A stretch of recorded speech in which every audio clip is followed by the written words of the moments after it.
What is up, CTC family? Shaka Daniel here, aka Chase That Coin. And today we have a lot to discuss.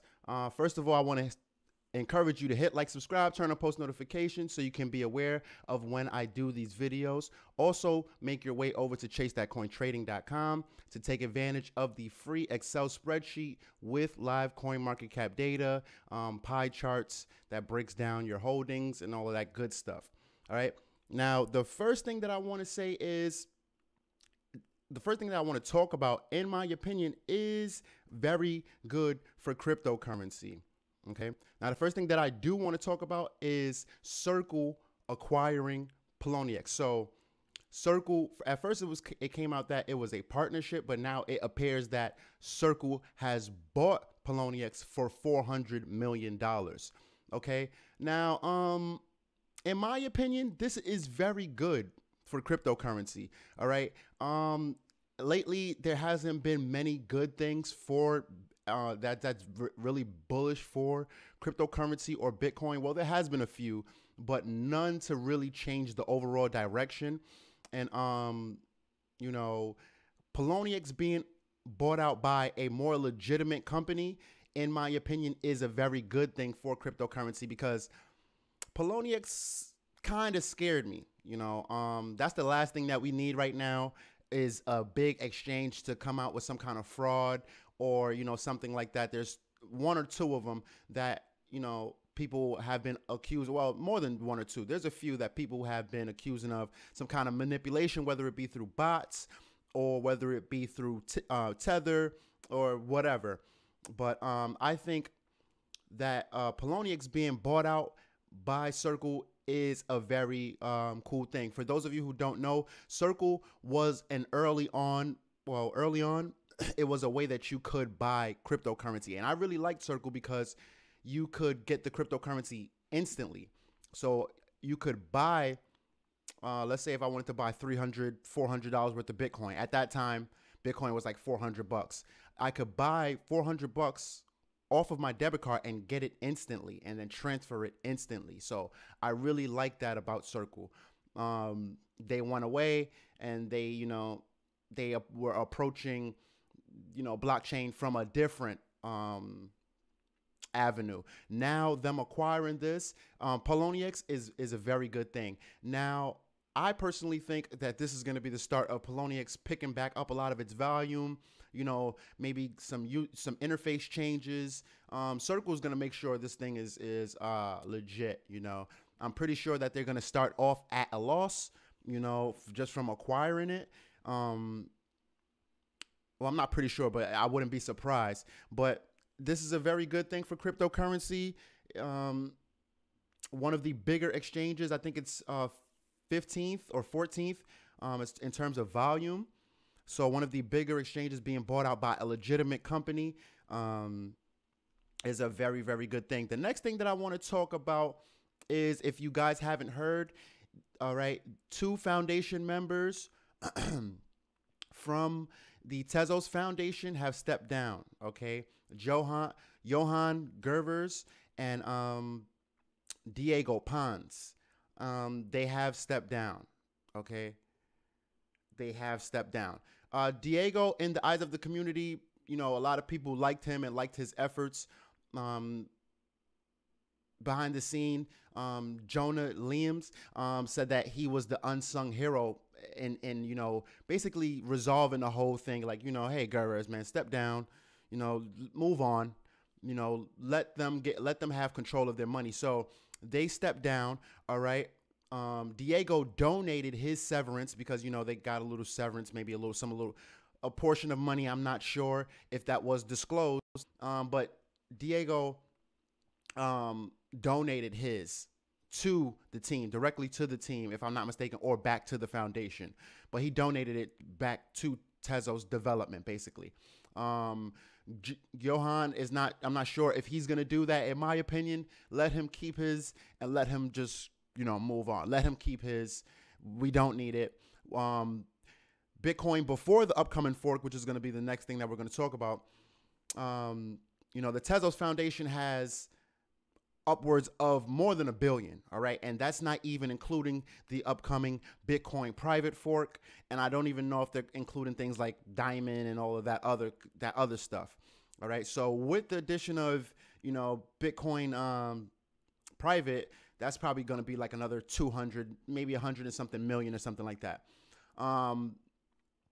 So Tezos does not need that. So what happened is these guys stepped down. There was a problem between Mr. Gervers and Arthur and Kathleen Brightman, who are the founders and creators of the project. All right. Now, who took their place? Ryan Jesperson, who is a contributor to the project. All right. And he started, for those of you who don't know, he started the T2 Foundation, which was a separate Tezos Foundation that, if worse came to worse, the project would launch through T2 until things with the original foundation were figured out. Luckily, Guado stepped down, and I did that repeatedly on Reddit. I was like, guys, like let's bring it down. Rationally thinking, I think that this guy's going to step down. There's nothing here for him. There is still opportunities for him to, do other things. But as far as being the foundation president, this is not going to work for him. I personally thought that he was either going to totally step down after the launch, or he would, not make himself the president and, bring in some more people. He stepped down. Okay, so Ryan Jesperson is a big ad, in my opinion. Some people think he's not qualified. I personally, I don't know what would make these guys qualified. You don't have to know blockchain in and out to be a part of a foundation. All right. It would help. It would help if you did know, but you don't necessarily have to. I like the fact that he's from the community. He put in the work and with his dollars. Okay, because you have to pay in order to start the process and finish the process of starting another foundation. He was paying with his own money. Okay. And he's very passionate. And, just the other day, me and another user in the Riot channel, we interpreted each other, in a wrong way. We had a little words with each other, nothing crazy, nothing violent, nothing disrespectful, but we just had some disagreements. And he came and he said, "Hey, chase that coin. Fred C, you guys are both valuable to the community, and it's just frustration from other things." So he doesn't have to do that. He doesn't have to, put his input in, but he is doing that. All right. And I expect to see. I expect to see a lot of updates, and I'm pretty sure he's going to be very vocal with the Tezos community. The last thing about Tezos, so we got control of because I am very bullish Tezos, despite a lot of negatives talk about it, and a lot of it's a scam. People don't like the couple. The couple is too arrogant, or it's a Wall Street project, But I am very bullish Tezos. But another thing, Tezos, is something called Tezos Libre.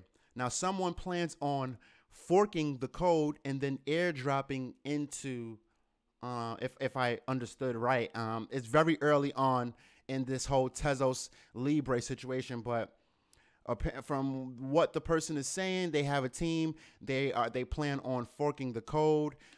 They have some kind of GitHub activity. I have to look a little bit deeper. They have one, they put up their first GitHub activity with the code. I didn't look too far into it, but I will do that. I don't know if it's someone trolling. I don't know if it's someone just trying to, get that early fork money, because that's the thing. Like, everybody just wants to fork something, whether they have a team or not, or just fork it, and it's just there. So I'm not saying this is what they're doing. I'm not saying this is not what they're doing. All right. I personally, anything that wants to compete with Tezos, that has a good team and has, a good idea, I'm open to hearing what they're saying, and I am open to taking a small position in it, because that's the smarter investor in me. All right. Just like Cardano. Cardano is direct competition to Tezos. a small position in Cardano is a smart move to me. I have a much bigger position in Tezos, but a small position in Cardano is, like a hedge, I guess. But they want to do Tezos Libre, so that's a thing. So the first Tezos fork might be called Tezos Libre. Now, I'm not 100% certain on this, but I did hear some people speaking about it, saying that Kathleen Brightman, or I'm not sure if it's her, but I think this was the name. I think, don't quote me, but someone purchased Tezos Classic already, and not just any person, someone higher up within the Tezos, team, or yeah. So they already purchased Tezos Classic, which is a very strategic move, because you don't want something to just be able to come out there and be called Tezos Classic. The next move should be Tezos Cash. All of the things that, Tezos Diamond, all that stuff that already Bitcoin forks already have, buy all of those names. So now you got to come up with something totally different. And Tezos Libre, I don't like the name, but pat on the back for them coming up with something actually different. All right, so the next thing I want to get into is the Z Classic fork. Bittrex has not announced if they are going to support this fork, which is possibly the reason why we're getting this dump here. Before that, it was holding an upward trending line for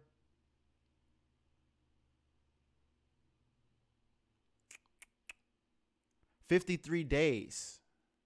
All right, so it was holding this upward trending line for some time now. I am expecting it to push back above this trending line within the coming days if Bittrex says, hey, we're going to support the fork, which they have been doing things like that. Even with Bitcoin Gold, they waited till the last minute. On Twitter, follow me on Twitter at ChaseThatCoin. I said, they're going to, Richie's going to say some silly rhyme followed by, we're supporting Bitcoin private. So, some cheap buy orders in down here, catching this bounce, it's to the all-time high, to the high is about 53%. Back to yesterday's range would be about a quick 23%. So it is there. My opinion on Bitcoin private, I don't know. It's about the team, because, the Bitcoin name, just having the Bitcoin name attached to yourself is only going to go but so far. It works now. Look at Bitcoin Gold. It's still higher than many other projects that actually are going to possibly do something. But, the more forks come, the more it's like, I'm like, okay, the only thing you guys have is a Bitcoin name. They do have the privacy aspect. I have to look into, because from my roughly looking into it, they're going to be using, they're going to just be adding the zero knowledge proofs to Bitcoin itself. And in many cases, this requires a trusted setup and certain things in order to actually have private transactions using the zero knowledge proofs that Zcash uses. So I have to look into it. If you're going to need a trusted setup and different things like that, it's not going to really, I don't think it's going to be big. But, it has the Bitcoin name. I do have a small position in here because I think it's going to dump. So my plan with this is to ride this up, possibly get that 53% or maybe even 100%. It might create a whole new high within, if Bitcoin comes out within today or tomorrow and says they're going to support it. It may create an all new high, maybe another 100% from this level right here, or 150, maybe, who knows. And I plan on selling off that Zcash, that Z Classic, and getting Bitcoin private from the Bitcoin that I hold. All right. Let's quickly look at BTC USD. Coinbase. Now, in my opinion, I am waiting for Bitcoin to close the key level. There's only one level that I'm looking for Bitcoin for me to get excited and for me to come out here and be like, oh, we're in a bull market. I'm not the type to, one day 2 days. Well, today I'm going to say we're in a bear market. And then when it goes up a little bit, 3 days later, I'm going to say, oh, Bitcoin is back. I'm looking for key levels. And the key level, in my opinion, is a range is between 11,500 and 11,800. Once we close above that line, maybe pull back into it and test it and show some respect to it, then I'm going to be out here calling Bitcoin is back. All right, guys. I appreciate you all tuning in. Make sure you guys hit like, subscribe. Check out the links in the description below to the Telegram group, the Discord group. The Telegram is much more popular. People like the Telegram a lot more. So we're almost up to 500 people in the Telegram group. Make sure you follow me on Twitter at ChaseThatCoin. Check out ChaseThatCoinTrading.com and keep chasing that coin, gentlemen. Peace.